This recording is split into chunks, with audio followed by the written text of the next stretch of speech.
when I read the script, yes, I got teary-eyed. First Wow, time I from read the script alone. Yes.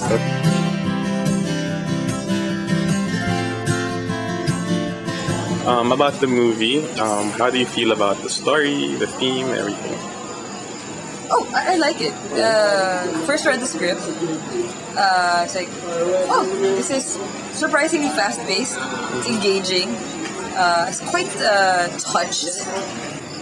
We have watched the scenes and so good. Also the actresses that participated. And also we have a good director.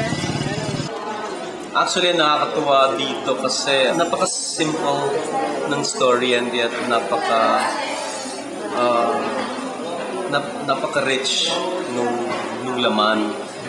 Actually, syempre, parang karamihan ng films ngayon, parang typical love story, typical, you know. Pero ito, iba siya. Mas binali niya yung typical way ng paggawa ng pelikula. Kasi usually sanay ang Pinoy sa pelikulang mabilis, may umiiyak, may namamatay, may ganito, parang gano'n.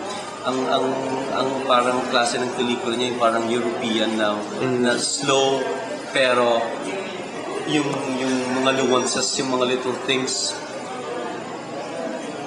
pag nakita mo, ma-appreciate mo. Whole film is going against what mainstream is, which is really, really a cool thing to see actually happen.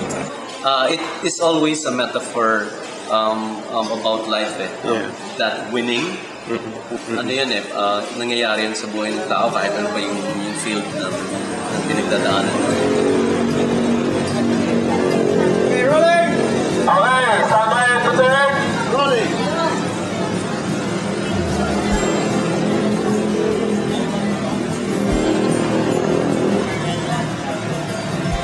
Okay, rolling!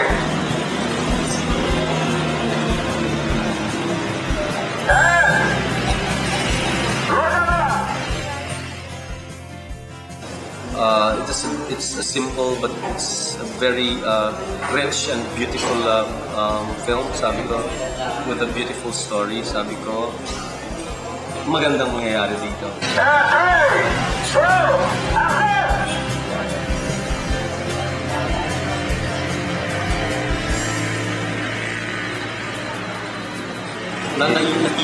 Nakita ko na bago ko pa tinanggap na magiging maganda ang kulay, magiging maganda ang look, at the same time may execute ng maayos kasi mahilig ang Pinoy sa sports and then ang sports laging metaphor yan ng buhay ng tao Encouraging po talaga ito kung mapanood nila dahil ultimo mismo ang sarili nila, hindi lang sa akin porque ako si Elma Moros or si Miss Maha Salvador na ginampanan niya.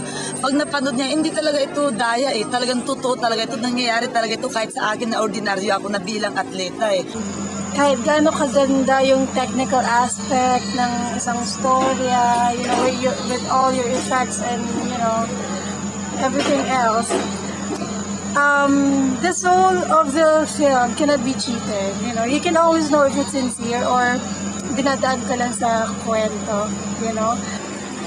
I'm not really fond of tearjerkers, but this one, seriously, during the take, like, watching the screen, it's like the first take, I'm like, I'm sure, you know, that's Pinoy's love, that tearjerkers. So yes, definitely. They worked wonders in putting together this movie. But more importantly, I think the story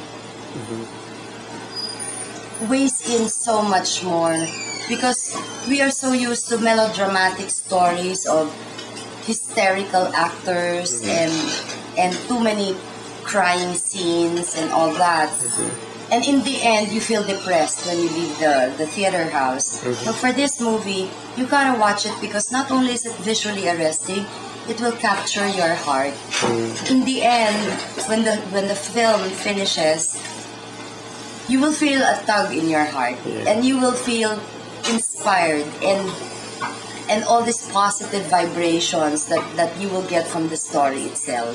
Talagang sila mismo masayahan talaga nito na at sa pamagitan nito napakalaking bagay na mamulat talaga, at yung dito nila makikita yung hirap, determinasyon ng isang atleta, kung paano nila makuha yung tagumpay, yung parang minimitik nila na maging isang champion from the start, na walang-wala hanggang na-develop siya na napunta sa Maynila, hanggang maging isang SEA Games champion, ganun, mag-represent ng bansa.